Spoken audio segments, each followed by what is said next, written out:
Salam jumpa pemirsa. Senang sekali Jurnal Daai dapat menemani Anda kembali bersama saya Sumboko.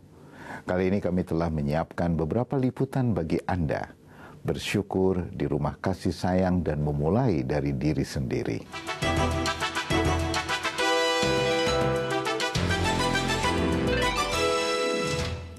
Bersyukur adalah kunci menuju keberkahan. Bersyukur menjadi dasar bagi Yuli Endang untuk mencurahkan kasih sayang kepada mereka yang membutuhkan. Bersama suaminya, ia membuka rumahnya untuk anak-anak yang terlantar. Tidak ada perlakuan berbeda yang ia terapkan antara anak-anaknya sendiri dan anak-anak yang diangkatnya.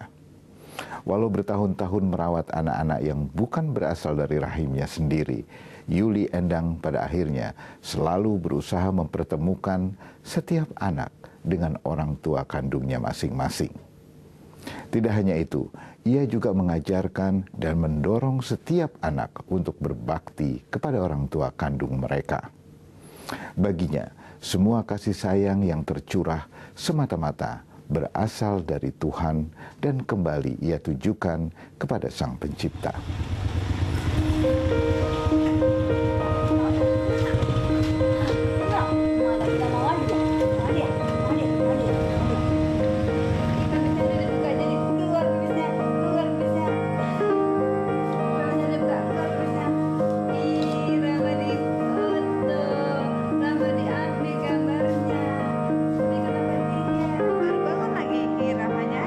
Setelah 6 bulan lamanya, Hidayati tinggal di rumah kasih sayang, sebuah rumah di daerah Kopo Permai, Bandung Selatan, Provinsi Jawa Barat. Hidayati saat ini mengidap tumor otak stadium akhir. Suaminya meninggalkannya bersama anaknya Rahma yang baru berusia 1,5 tahun. Karena tuntunan Tuhan, Hidayati menemukan rumah kasih sayang. Ia diterima dan tinggal di sini.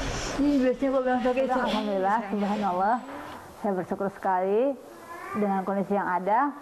Saya mengenal dan mengetahui dan alhamdulillah saya bisa di sini. Namun Hidayati tetap sangat bersyukur dengan kondisinya. Di sini ia bertemu keluarga baru yang penuh cinta kasih. Iya, rumah ini penuh dengan anak-anak kecil. Hidayati menemukan hiburan batin. Terutama ia juga sedang beradaptasi dari kondisi bisa melihat menjadi kondisi tidak dapat melihat sama sekali karena penyakitnya.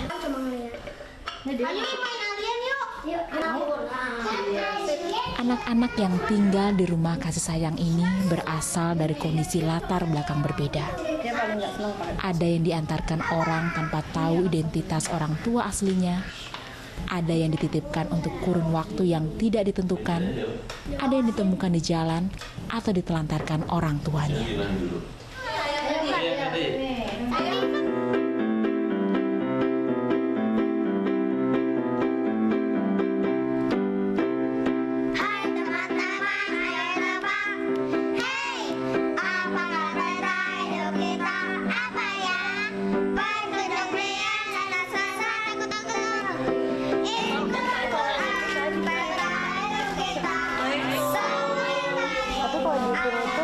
Bener-bener kita tuh ngerasa bahwa kita bisa bersyukur gitu.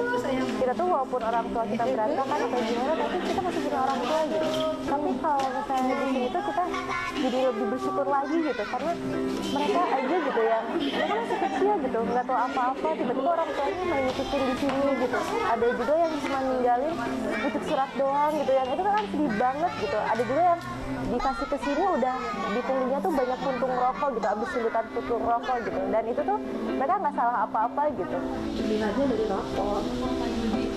Guru S4 dari yang kredit nilai di sini itu benar-benar kayak suatu pelajaran ruhiyah juga buat kita gitu, bahwa sesungguhnya kita tuh harus lebih bersyukur dengan apa yang kita dapat gitu, karena di sini tuh masih banyak adik-adik kita gitu, saudara kita yang mereka tuh nggak seberuntung kita gitu. Kan mungkin lihat rumah ini besar gitu ya, tapi makanannya pun sederhana gitu, tapi rasanya tuh beda gitu, karena emang ada kasih sayang di makanan itu gitu. Jadi nggak ada yang daging setiap hari tuh enggak gitu, kayak pencerahan bahwa bener-bener apa yang udah Allah kasih sama kita tuh perlu kita balik lagi kasih ke orang lain gitu, nggak cuman kita apa ya, rasain sendiri lah gitu, kayak gitu sih. Berbaginya itu bener-bener oh ya kita harus berbagi gitu, karena yang kita tuh manusia tuh perlu berbagi sama orang lain juga loh gitu. Rumah kasih sayang sebetulnya telah dirintis oleh Yuli Endang sejak tahun 1984. Awalnya Yuli Endang yang kini berusia 53 tahun tergerak untuk menjadi orang tua asuh bagi murid-muridnya yang kesulitan biaya sekolah. Yuli Endang adalah seorang guru agama di SMA Negeri 4 Bandung. Kepedulian Yuli Endang terus berlanjut. Hingga pada tahun 2006, demi penertiban lembaga-lembaga sosial, Yuli Endang bersama suaminya Ahmad Baidowi Rifai mendaftarkan Rumah Kasih Sayang sebagai Yayasan Darul Hanin.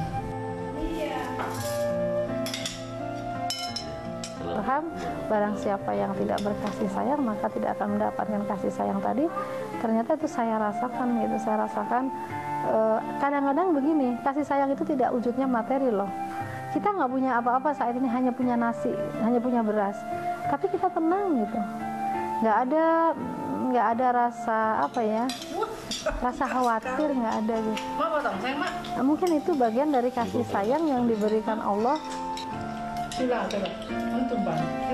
Sejak tahun 2004, Yuli Endang tidak hanya menjadi orang tua asuh, tetapi ia juga membuka rumah pribadinya untuk menampung anak-anak terlantar tinggal satu atap di rumahnya. Ia dan sang suami memperlakukan tiap anak dengan penuh kasih sayang tanpa perlakuan berbeda dengan anak kandung.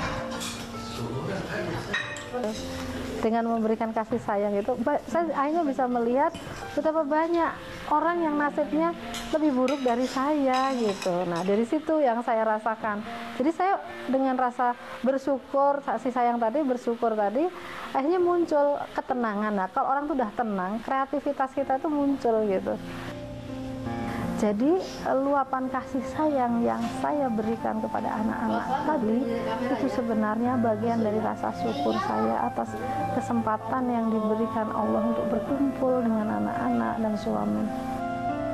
Jadi kalau saya bersyukur itu sudah sangat wajar, dan saya mencari cara bagaimana rasa syukur yang disukai.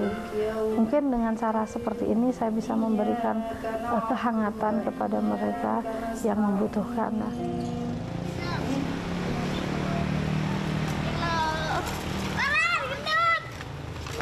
Komitmen itu apa saja yang dilakukan oleh istri saya sepanjang itu untuk menolong orang lain yang berkaitan dengan pembinaan akhlak atau pendidikan, tentu saja saya akan mendukung penuh. Karena pada dasarnya Allah itu tidak pernah memberikan beban kepada hambanya melebihi kapasitasnya. Itu kunci. Ini tadi belum bukan. Aku bukan nanti bawa ada cireng nggak Adi. Terus ada apa lagi Sam? Tentu saja dengan kapasitas kami tidak logis, tidak masuk logika untuk mengurus belasan anak itu. Tapi bukankah Allah Maha Murah, Maha Kaya? Bagaimana Allah memberikan itu kepada kami melalui siapa saja? Kasih sayang itu kan nggak modal. Itu adalah modal yang diberikan Allah kepada kita. Jadi buat apa kita mesti menghitung-hitung kan gitu. Kecuali kalau kasih sayang itu kita beli, kemudian kita harus mempunyai investasi kasih sayang. Tidak lagi, ini mah gratis tis dari Allah. Yuli Endang tidak hanya memperhatikan anak-anak di dalam rumahnya. Ia juga sering berkeliling ke berbagai negara, daerah dan wilayah untuk mengajar dan memberi motivasi.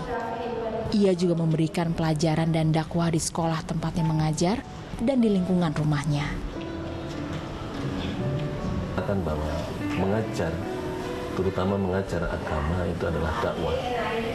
Dakwah itu adalah harga mati bagi seorang muslim. Sehingga yang bisa menghentikan dakwah kita adalah ketika nyawa kita diambil oleh Yang Maha Kuasa. Dengan kita selalu belajar tentang Islam, mengkaji tentang ayat-ayat Al-Quran, tentang bagaimana hidup ini bisa berbuat banyak kepada orang lain sehingga hidup ini lebih bermanfaat. Nah, itulah yang menyatukan kami. Di rumah kasih sayang, setiap anak dicintai dengan sepenuh-penuhnya. Pendidikan akhlak, agama, dan pendidikan formal sangat diperhatikan. Banyak di antara anak-anak yang pernah tinggal di rumah ini sudah lulus, memiliki masa depan, kembali dan berbakti pada orang tua mereka, namun tidak melupakan kedua orang tua asuh mereka di rumah kasih sayang. Sosok ibu yang perlu dicontoh bagi semua, karena ibu yang mempedulikan anak-anak, terutama anak-anak mungkin ya yang kurang beruntung lah, gitu, anak-anak yang kurang beruntung, sehingga Umi itu memberi motivasi kepada anak-anaknya, sampai saya nggak putus dari sekolah gitu, sampai saya menyelesaikan sarjana gitu. Ya itulah support dari seorang Umi sama ayah itu seperti itu.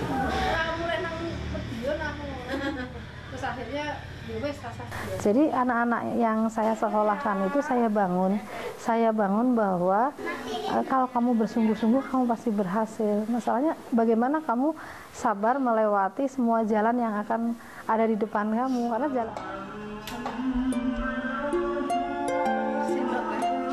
Setiap jiwa manusia dirawat dan diperlakukan dengan penuh kasih sayang di rumah ini. Menjaga amanah dan titipan ilahi. Itulah yang dilakukan pasangan Yuli Endang dan Ahmad Baidowi Rifai. Melakukan setiap hal sesederhana apapun dengan cinta kasih besar pada gilirannya, menciptakan keberkahan yang terus mengalir. Ya, harapannya apa yang dilakukan selama ini dan yang akan datang tetap istiqomah, tidak berubah arah, tidak berubah komitmen, tidak berubah rasa syukurnya kepada Allah karena diberi hati yang baik, diberi pemikiran yang baik, kemudian dipandu oleh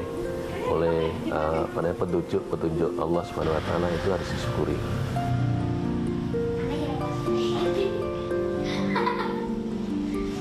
Harapan saya anak-anak ini suatu ketika dia punya masa depan yang mapan, ya kan? Terus tentu saja dia tidak meninggalkan kami, tetap menganggap kami ini orang tua mereka. Dan yang tentu saya berharap mereka ketemu dengan keluarga mereka.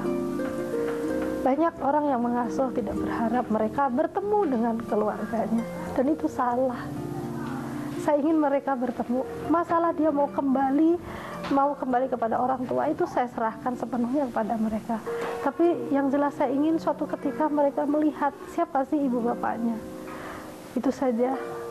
Dan saya berharap semua anak Indonesia mempunyai masa depan.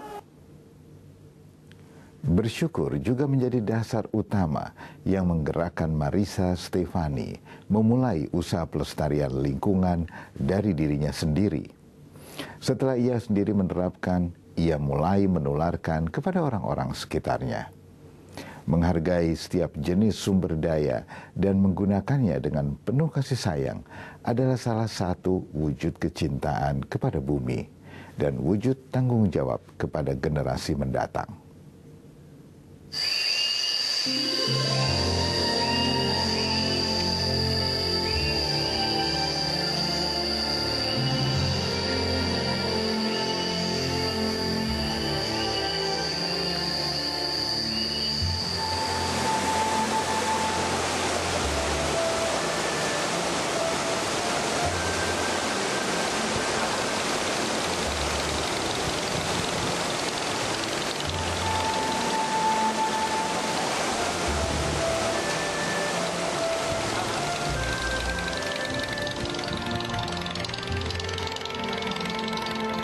Banyak sih yang belajar dari Suci. Dulu sebelum ikut Suci itu nggak punya kesadaran sih untuk melestarikan lingkungan.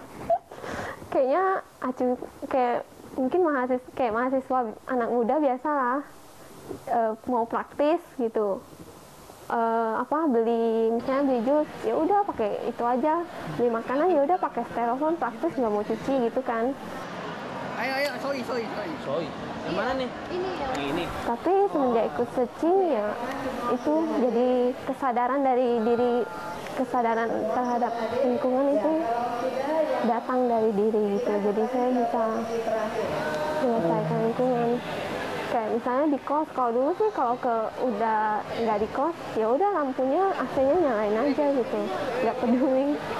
Pikirnya saya udah bayar gitu. Saya nggak tahu kalau hal-hal kecil yang saya lakukan tuh sebenarnya melukai alam gitu. Yang selebihnya tolong ambil posisi. 1, 2, 3.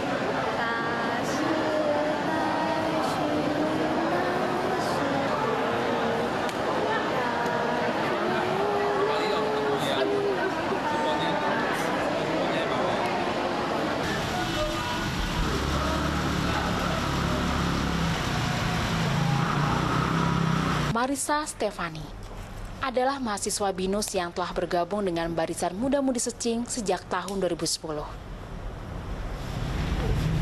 Melihat komitmen Seci untuk melestarikan lingkungan, Marissa pun bertekad untuk memulai dari dirinya sendiri.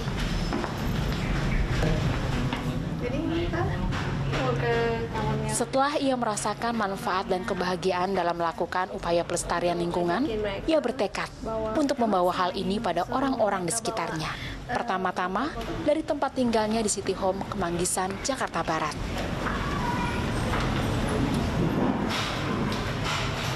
Waktu sebelumnya sih kita sosialisasi ke kos-kos kita, gedor-gedor gitu.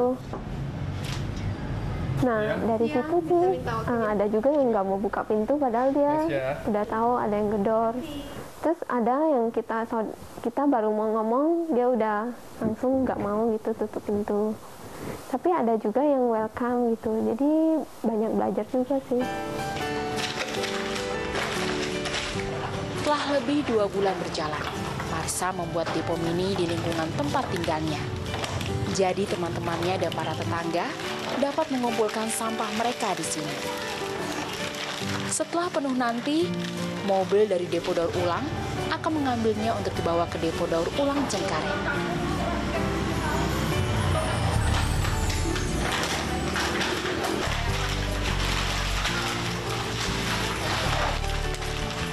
Iya, karena dari master kan juga sering bilang tuh tiap tahun selalu ada bencana gitu. Jadi ya apa yang bisa saya lakukan, kenapa lebih bisa menyelamatkan bumi, dimulai dari diri saya. Mungkin saya bisa jadi inspirasi untuk orang untuk juga melakukan pelestarian lingkungan gitu. Kita kalau hanya belajar tidak dipraktekkan itu kan nggak sama aja gitu. Jadi benar-benar mau praktekin, mau ngajak orang untuk lebih sadar untuk melestarikan lingkungan.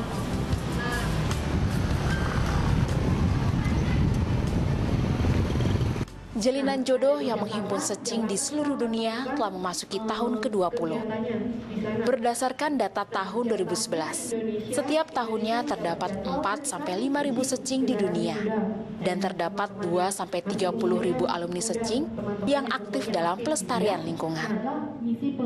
Karena sebenarnya generasi muda itu kita sebagai di tengah-tengah dan kita bisa menentukan gitu mau ke depannya itu lebih baik atau enggak. Dan kalau pelestarian lingkungan sebenarnya nggak perlu susah-susah menanam pohon yang nunggu berapa lama. Sebenarnya kita sendiri dengan perilaku kita yang kecil, yang setiap hari rutinitas kita, itu kita bisa melakukan pelestarian lingkungan. Semangat yang sama yang membakar generasi muda untuk mengemban 5 misi Seci, termasuk di dalamnya misi pelestarian lingkungan, adalah benang merah yang mengikat kuat para insan secing di seluruh dunia, termasuk di Indonesia. Lebih banyak yang sadar aja, mungkin banyak anak muda yang apalagi yang hidupnya berkecukupan gitu, air, listrik, nggak pernah mikir pakai air buka tutup keran gitu, ya saya bisa mampu gitu. Tapi berharap mereka itu sadar gitu bahwa sebenarnya tindakan kecil mereka itu bisa merusak bumi, bisa membuat bumi lebih panas dan ya membuat bumi semakin sakit. Di Indonesia, peringatan Hari Secing sedunia diadakan di 7 titik kota besar, antara lain Medan, Pekanbaru, dan di Jakarta. Di Jakarta, kegiatan para secing dimulai di Rumah Susun Cinta Kasih, Cengkareng, Jakarta Barat. Ya, kita mau mengajak lebih banyak orang tahu. Kalau udah tahu pasti dan menurut mereka itu bagus kan, kita mengajaknya mereka harus lakukan dulu gitu. Makanya kita ada kasih pembekalan seperti yang tadi. Ini bisa dilakukan semua orang, kamu juga bisa lakukan. Nah, dari mereka lakukan, kita harapannya mereka udah lakukan, mereka udah merasakan, bisa tularkan lagi kepada orang lain lagi gitu. Aku sukanya sih yang kata-kata master itu kalau untuk melestarikan lingkungan, awal dari pelestarian lingkungan itu adalah dalam diri sendiri gitu. Jadi kalau kita mau ngajak orang lain, kita sendiri harus duluan lakuin. Kan master juga sebagai guru, dia apa yang dia lakukan, apa yang dia ngomong dia selalu lakukan dulu gitu. Jadi kalau kita mau ngajak orang, mau menginspirasi orang, dari diri kita sendiri dulu harus masuk. Di satu sisi, melestarikan lingkungan juga berdampak pada pembinaan diri sendiri. Dengan semakin mencintai setiap sumber daya dan menggunakannya dengan seksama, hati kita pun akan senantiasa diliputi rasa syukur. Mengapa vegetarian itu bisa menolong bumi, Bu? Karena dengan kita makan daging itu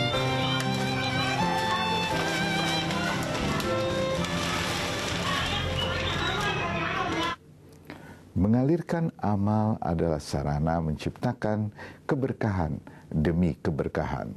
Kekuatan mengalirkan amal itu digerakkan oleh rasa syukur dan tekad untuk memulai dari diri sendiri. Jadikanlah hidup penuh makna, karena setiap peristiwa mengukir sejarah. Jika Anda memiliki saran atau kritik, silakan kirimkan email ke jurnal.dai@daitv.co.id atau melalui SMS dengan format JDI spasi nama saran dan kritik Anda, lalu kirim ke nomor 0852 8580 8559. Akhirnya, saya Sumboko, mewakili seluruh kerabat kerja Jurnal DAI, mengucapkan terima kasih atas perhatian Anda. Sampai jumpa.